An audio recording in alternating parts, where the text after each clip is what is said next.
ஆலைமுரசு நேயர்களுக்கு இனிய வணக்கங்கள். இன்று நாம் பார்க்க போகிறது 6/3/2026 அன்று, அதாவது மாசி மாதம் 22ஆம் தேதி 22ஆம் நாள் வெள்ளிக்கிழமை வாக்கிய பஞ்சாங்கம்படி திருநள்ளாறு, திருக்கொள்ளிக்காடு, குச்சனூர் மற்றும் தமிழகத்தில் உள்ள அத்தனை கோயில்களிலும் நடைபெறக்கூடிய சனிப்பெயர்ச்சி, அதை பற்றி தான் மேஷம் முதல் மீனம் வரை உள்ள ராசிக்காரர்களுக்கு பலன்கள் எப்படி இருக்குன்று பார்க்க போகிறோம். இதில் முதல் விஷயம் என்னவென்றால், ஏற்கனவே திருக்கணிதத்தின்படி சனிப்பெயர்ச்சி ஒரு வருடத்துக்கு முன்பாகவே பார்த்து விட்டோம். நம் தமிழ்நாட்டில் மட்டும் 2 பஞ்சாங்கங்கள் உண்டு. வாக்கியப்படி கோயில் அனுஷ்டானமோ, திருத்தி கணிக்கப்பட்ட திருக்கணிதத்தின்படி ஒரு பஞ்சாங்கமும் உள்ளது. 2 பஞ்சாங்கத்துக்குன்னு தனித்தனி ஃபாலோவர்ஸ் எப்பொழுதும் உண்டு. நாங்கள் வாக்கியப்படி தான் எல்லாத்தையும் செய்வோம் என்று சொல்லக்கூடியவர்களுக்காக தான் இந்த நிகழ்ச்சி. திருக்கணிதத்தை ஃபாலோ செய்பவர்கள் இதை நெக்லெக்ட் செய்து போகிறது தான் நல்லது. குறிப்பாக தென் மாவட்டங்கள், வட ஆற்காடு, தென்காற்காடு மாவட்டத்திலெல்லாம் வாக்கியத்தின்படி இருக்கக்கூடியவர்கள், பஞ்சாங்கத்தை ஃபாலோ செய்பவர்கள் தான் அதிகம். ஸோ இதில் குழப்பம் எல்லாம் கிடையாது. பலன்கள் என்பது கிரகநிலைகள் அந்தந்த காலகட்டத்துக்கு ஏற்றவாறு நிற்பதை வைத்து தொன்று தொட்டு சொல்லுவதை போல தான். இப்பொழுது கும்பராசியிலிருந்து பூரட்டாதி நட்சத்திரம் 3ஆம் பாதத்தில் இருக்கக்கூடிய சனி பகவான் மீனராசி 4ஆம் பாதத்திற்கு வாக்கியபடி 6/3/2026 அன்று பயிற்சி ஆகிறார். வாக்கியத்தின்படி இதுவே சனி பயிற்சி. கோயில்களில் கடைபிடிப்பது தமிழ்நாட்டில் வாக்கிய பஞ்சாங்கம். எனவே எல்லா கோயிலிலும் விசேஷ திருவிழாக 6/3/2026 அன்று சனிப்பெயர்ச்சி திருவிழா நடைபெறும்.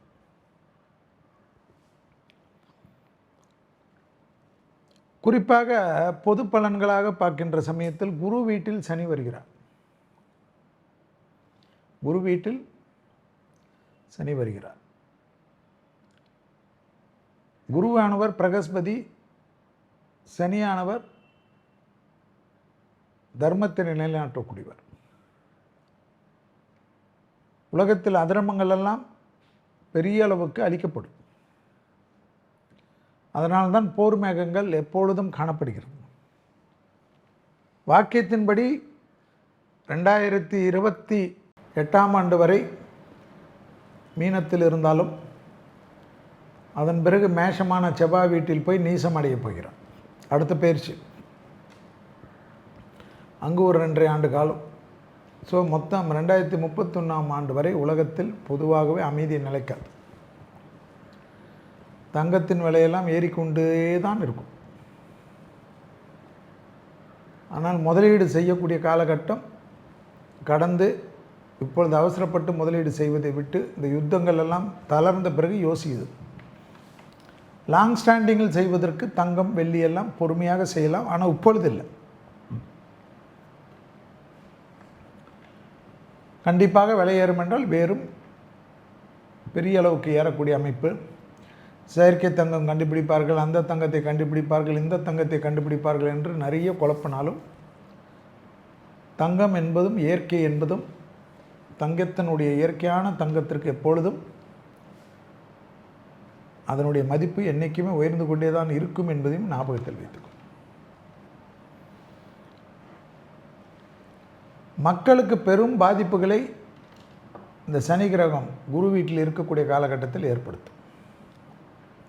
வேலை வாய்ப்புகள் பிரச்சனை,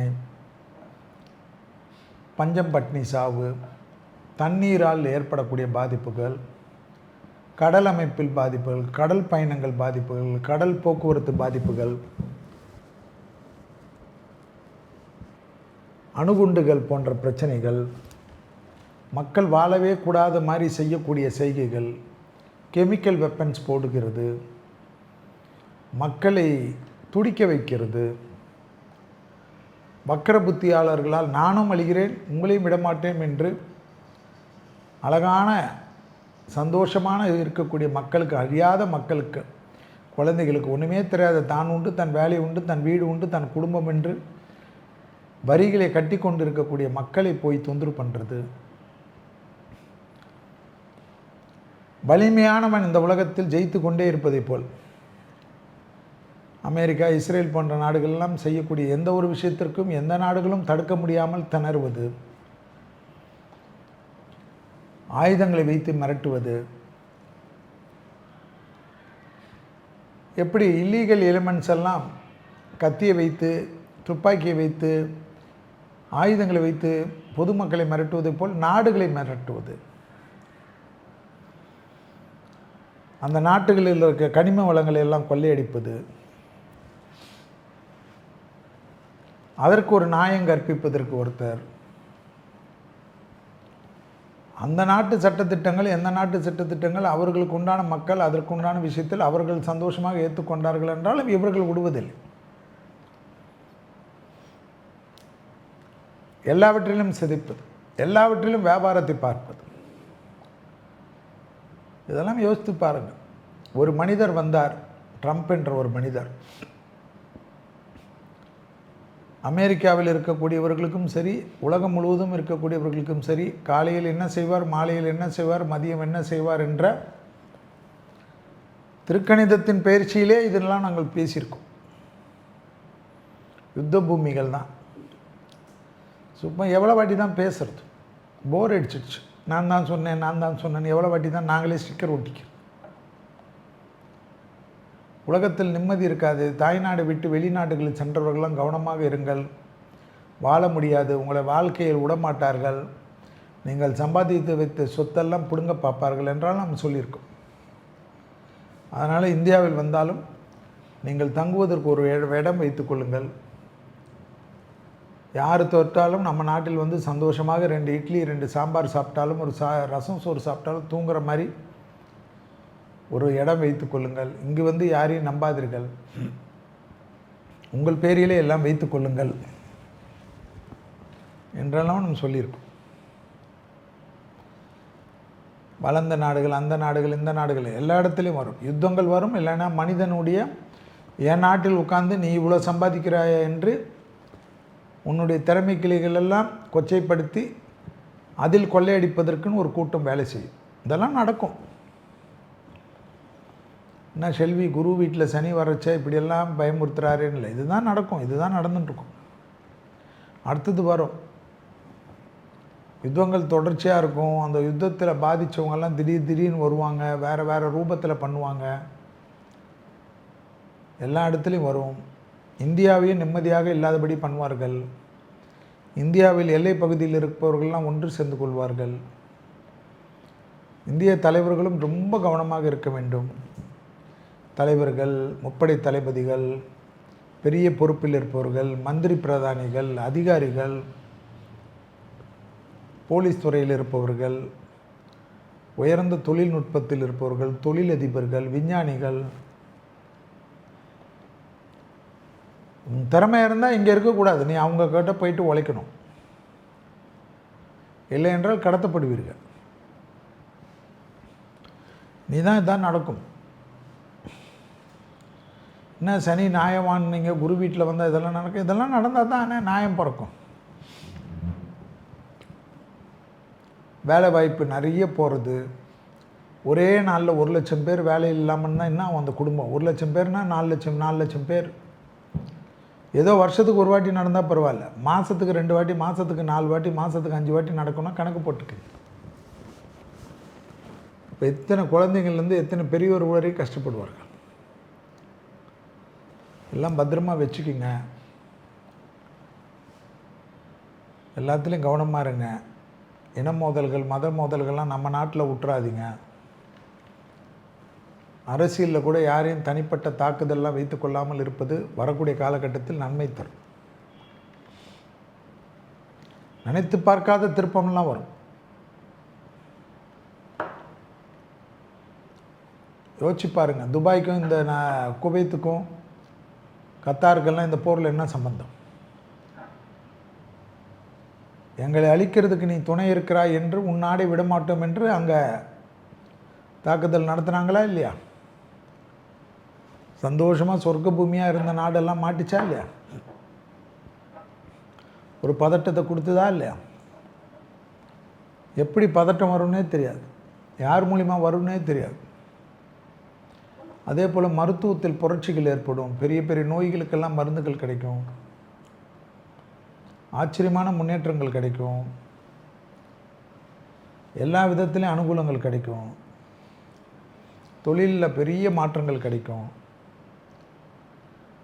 நீங்கள் நினைக்காத அளவுக்கு பெரிய மருத்துவத்தில் பெரும் நோய்களுக்கெல்லாம்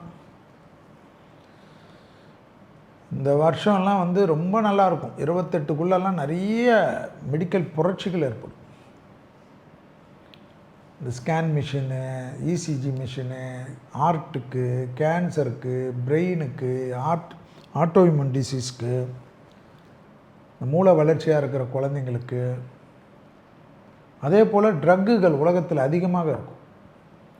போதை பழக்கம், விதவிதமான பழக்கம், சரக்கு அடிக்கிறதெல்லாம் இல்லாமல், ஒன்றுமே இல்லாமல் சாதாரண மிட்டாயில் வர்றது, இதில் வர்றதுன்னு குழந்தைங்கள்லேருந்து எல்லாமே கொஞ்சம் கவனமாக இருக்கும். ரொம்ப பார்த்துக்கணும். ஒன்றுமே பண்ண முடியாது, இதெல்லாம் நீங்கள் தான் கவனமாக இருக்கணும்.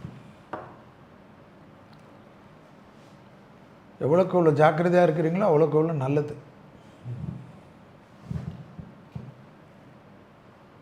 அந்த அளவுக்கு எல்லாமே யாரும் எதுவும் கேட்கறது இல்லை, கேட்க மாட்டாங்க, பட்டப்பேர் வைத்துருவாங்க, தொந்தரவு பண்ணுவாங்க. மன வருத்தங்களான செய்திகள் தான் அதிகமாக இருக்கும். தெய்வ பலம் தான் நம்மளை காப்பாற்றும். அரசியலில் நிறைய மாற்றங்கள் வரும். எதிர்பார்க்காத தலைவர்கள்லாம் பெரிய ஆள் ஆகிடுவாங்க. கேலி கிண்டல் செய்த தலைவர்கள்லாம் பெரிய லெவல் வந்துடுவாங்க. கூட்டணிகள்லாம் நிறைய இந்த நிகழ்ச்சி பண்ணுறதுக்குள்ளே கூட்டணியெல்லாம் மாற்றங்கள், கூட்டணியில் இப்படி ஆகும் அப்படி ஆகும் போட்ட கணக்கெல்லாம் மாறும். நிறைய தப்பாக இருக்கக்கூடிய விஷயங்கள்லாம் மாறும். அதனால தான் மார்ச் மாதம் 14ஆம் தேதி வரைக்கும் அதில் என்ன கணக்கு, சூரியன் எங்கே இருக்கார், கும்பத்தில். கிட்டத்தட்ட 6 கிரக சேர்க்கையில் இப்போ 5 கிரக சேர்க்கை ஆகிடும். நிறைய இந்த காலகட்டம் முடிகிற வரைக்கும் உலகத்தில் சனி வீட்டில் இல்லை, நிம்மதி ரொம்ப மோசமாக இருக்கும். அது அப்படியே தொடரும். எப்போ வரைக்கும்? கிட்டத்தட்ட ஜூன் மாதம் வரைக்கும் தொடரும். இந்த பிரச்சனைகள், ஸ்திரமற்ற தன்மைகள், தலைவர்கள் கொல்லப்படுறது, ஆள்கள் கொல்லப்படுறது, மக்கள் கொல்லப்படுறதெல்லாம் என்ன ரேட்டு, என்ன ஃபிக்ஸிங், என்ன நடக்கும், ஏதுமே ப்ரெடிக்ஷன்லாம் தப்பாகும். ஜூன் மாதத்திலேருந்து தான் கடகத்தில் வரக்கூடிய குரு, உச்சம் பெறக்கூடிய குரு தான் சனியை பார்வையிடக்கூடிய காலகட்டத்திலும் தான் ஒரு வருடத்திற்குள்ளாக நிறைய விஷயங்கள், கொஞ்சம் மாற்றங்கள் எல்லாம் ஏற்பட்டாலும், ஆனால் அது பெரிய மாற்றங்களாக இருக்காது. அதுலேயும் பயந்து தான் வரணும். ஸோ இது போல் எல்லாமே இதெல்லாம் கடந்து போகும். இது போல் மீனத்தில் சனி 27 வருஷத்துக்கு முன்னாடி வந்தது தானே, 2.5 வருஷம் அங்கே இருந்தது தானே. அதுக்கு முன்னாடி கிட்டத்தட்ட பார்த்திங்கன்னா 57 வருஷத்துக்கு முன்னாடி வந்தது தானே, அங்கே ஒரு 2 வருஷம் இருந்தது தானே, 2.5 வருஷம். அதுக்கு முன்னாடி பார்த்திங்கன்னா 87 வருஷத்தில் வந்தது தானே, அங்கே ஒரு 2.5 வருஷம் இருந்தால் தானே. அந்த காலகட்டத்தில் அதெல்லாம் கடந்து போய் எல்லா கஷ்டத்தையும் அனுபவித்து தானே மக்கள் இருந்தாங்க, சந்தோஷம் கஷ்டங்கள். அதுபோல் மனித வாழ்க்கையில் ஒரு பகுதி அழிந்தாலும் ஒரு பகுதி வாழ்ந்து கொண்டு தான் இருக்கும். உலகம் அழிவதில்லை, மனிதர்கள் தான் அழிவது, பேராசையால் அழிவது. ஒரு காலத்தில் கத்தி சண்டை, வேல் சண்டை எல்லாம் இருந்தது. இப்போல்லாம் ஏதோ ஒரு மைலில் பல்லாயிரக்கணக்கான மக்கள் தொலைவில் உட்காந்துக்கின்னு எந்த ஊரில் போய் பதுங்கினாலும், எந்த புதைக்குழியில் போய் பதுங்கினாலும் அந்த இடத்தில் உன்னை துல்லியமாக தாக்கக்கூடிய அளவுக்கு டெக்னாலஜி வந்துவிட்டு. இல்லைன்னா இவ்வளோ பெரிய தலைவர்களெல்லாம் தாக்க முடியுமா? உனக்கு வேண்டாம் என்றால் இந்த உலகத்தில் எந்த இடத்தில் உட்கார்ந்தாலும் அவர்களை கண்காணித்து அவர்களை மட்டும் தாக்கி அழிக்கக்கூடிய அளவுக்கு சர்வ வல்லமையான ஆயுதங்கள்லாம் வந்துவிட்டது. அதுதான் ஆர்டிஃபிஷியல் இன்டெலிஜென்ஸ், லேட்டஸ்ட் டெக்னாலஜி எல்லாமே சொல்லக்கூடிய அமைப்பு. 0.1% கூட முடியாமல் அளவுக்கு. இனி இது வளர்ந்து கொண்டே தான் இருக்குமே தவிர இது குறையுமா? குறையாது. சொஃபிஸ்டிகேட்டட் போராயிடும். ட்ரோன்லாம் அந்த காலத்தில் கேமராவுக்கு கல்யாணத்தில் கேமராவில் பயன்படுத்தினது வயல்களை பாதுகாப்பதற்கு, பறவைகளுக்கிட்டேருந்து காப்பாற்றுறதற்கு, இப்படியெல்லாம் இருந்தது. இன்றைக்கி ட்ரோன் என்ன? மனிதனை அழிக்கக்கூடியது. எதெல்லாம் மனிதனுக்கு நல்லது கொடுக்குமோ அதெல்லாம் பன்மடங்கு ஆபத்தை விளைவிக்கக்கூடிய டெக்னாலஜியை கண்டுபிடிக்கக்கூடிய காலகட்டம் இப்பொழுது இருக்கக்கூடிய காலகட்டம். இன்னும் அதிகமாக கண்டுபிடிப்பார். ஸோ இப்படி தான் போகும். இதுதான் நடக்கும். நீரால் பெரிய பாதிப்புகள் ஏற்படும்.